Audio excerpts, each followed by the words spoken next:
اللہ والے جو اللہ سے ڈرتے ہیں ان کی ہزاروں فائلیں بھی آئیں انہیں کوئی خوف نہیں ہوتا، اس لیے کہ تنہائیاں اور ظاہر سب کے سامنے کی زندگی ان کی بہتر ہے۔ اللہ کے نبی صلی اللہ علیہ وسلم نے دعا بھی سکھلائی ہے۔ اللہ کے نبی نے فرمایا کہ انسان کو یہ دعا مانگنی چاہیے، ہم سب بھی اس کو یاد رکھیں اور انشاءاللہ مانگا کریں گے۔ اللہم اجعل سریرتی خیرا من علانیتی واجعل علانیتی صالحہ۔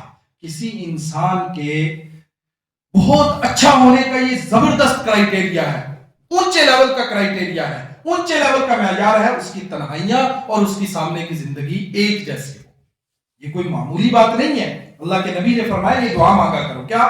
اللہم اجعل سریرتی خیرا من علانیتی، دہرائیں آپ بھی میرے ساتھ، اللہم اجعل سریرتی خیرا من علانیتی۔ مجلس ہے نا، ہم کچھ لے کر کے جائیں، کچھ سیکھ کر کے جائیں، صرف تقریریں سننا اور سنانا تو مقصد نہیں ہے۔ اللہ کرے آپ کوئی نئی بات لے کر کے جائیں جس کو پلے باندھے، اور آپ کی برکت سے اللہ مجھے بھی عمل نصیب فرما دے، ہماری یہ مجلس انشاءاللہ کامیاب ہے۔ تو دہرائیں میرے ساتھ اس کو، اللہم اجعل سریرتی خیرا من علانیتی واجعل علانیتی صالحہ۔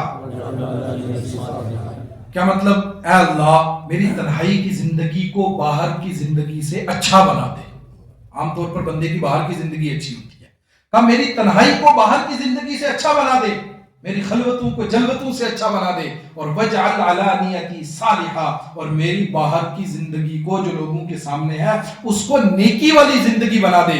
تو وہ نیکی والی ہوگی، تنہائی والی اس سے بھی اچھی ہوگی، تو وہ کتنی اچھی ہو جائے گی، کتنی اچھی زندگی ہو جائے گی۔ پھر ہم اللہ کے حضور جائیں گے تو اللہ رب العزت کتنے راضی ہوئے ہوں گے، اللہ کے حبیب صلی اللہ علیہ وسلم کتنے خوش ہوں گے۔ یہ مطلب ہے اتقوا اللہ، ڈرو اللہ سے، اللہ کا تقوی اختیار کرو، تنہائی میں بھی ڈرو، سب کے سامنے بھی ڈرو۔ ایک سوال ہے، بس اس کا جواب عرض کر کے بات کو ختم کریں گے۔ کونوا مع الصادقین، تقوی ملے گا کیسے؟ انسان کے اندر یہ خوف خدا آئے گا کیسے؟ انسان کو یہ ڈر نصیب کیسے ہوگا؟ کہ کونوا مع الصادقین، سچوں کے ساتھ ہو جاؤ، سچوں کے ساتھ ہو جاؤ، تقوی نصیب ہو جائے گا۔ عجیب سی بات ہے نا، کہا تھا متقی بنو، تقوی اختیار کرو، اور آگے کہا سچوں کے ساتھ ہو جاؤ۔ کہنا چاہیے تھا متقین کے ساتھ ہو جاؤ تقوی مل جائے گا، لیکن کہا نہیں سچوں کے ساتھ ہو جاؤ۔ کیا مطلب؟ کوئی تقوی کا ڈھونگ بھی کر سکتا ہے، کوئی دکھلاوا بھی کر سکتا ہے تقوی کا، دیکھو کون متقی ہے، سچ مجھ میں کون متقی ہے، حقیقی معنوں میں کون نیک ہے، اس کے ساتھ اپنی زندگی کو گزارو، اس کے ساتھ دن گزارو، اس کے ساتھ صبح اور شام صحبت اختیار کرو، صبح شام رہو، رات دن اس کے ساتھ گزارو، انشاءاللہ زندگی بدلے گی۔ اگر وہ سچ مچ میں متقی ہوگا آپ کو بھی فیض نصیب ہونا شروع ہو جائے گا۔ کیوں میں نے زور دے کے اس بات کو عرض کیا؟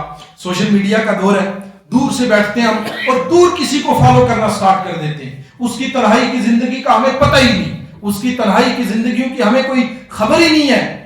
باہر آگے ایک دم ٹیپ ٹاپ میں، کبھی ٹائی میں، کبھی داڑھی کے ساتھ، کبھی پگڑی کے ساتھ، کبھی کس حلیے میں، کبھی کس حلیے میں، اور ہم نے سوچا یہی دین کا سب سے بڑا داعی ہے، ہم ہی اس کے پیچھے چل پڑے، اور پھر کہنا شروع کر دیا کہ یہ مت دیکھو جی کون کہتا ہے، یہ دیکھو کہتا کیا ہے۔ حالانکہ یہ معیار نہیں ہے دین کی بات کے لیے۔ کیا ہے؟ انظروا عمن تاخذون هذا الدین، دیکھو یہ دین تم لے کس سے رہے ہو، وہ بندہ کیسا ہے، اس کا بھی تو معیار ہونا چاہیے، وہ بھی تو خود دین پر چلتا ہونا چاہیے، اس کو بھی تو خوف خدا ہونا چاہیے۔ اگر اس کے اندر خوف خدا نہیں ہے تو آپ اس سے دین لوگے، پھر آپ دین جیسے نہیں بنو گے، پھر آپ اللہ کی طرف نہیں آؤ گے، پھر اس جیسے بنو گے، پھر آپ کی شکلیں اس جیسی ہوں گی، آپ کی سوچ اس جیسی ہوگی، آپ کا مزاج اس جیسا بن جائے گا۔ آپ کا مزاج شریعت کا مزاج نہیں بنے گا، آپ کا مزاج اللہ والوں کا مزاج نہیں بنے گا، حبیب کبریا صلی اللہ علیہ وسلم اور آپ کے صحابہ جیسا مزاج نہیں بنے گا، اس جیسا مزاج بن جائے گا۔ انظروا عمن تاخذون هذا الدین، یہ تو دیکھو دین لے کس سے رہے ہو۔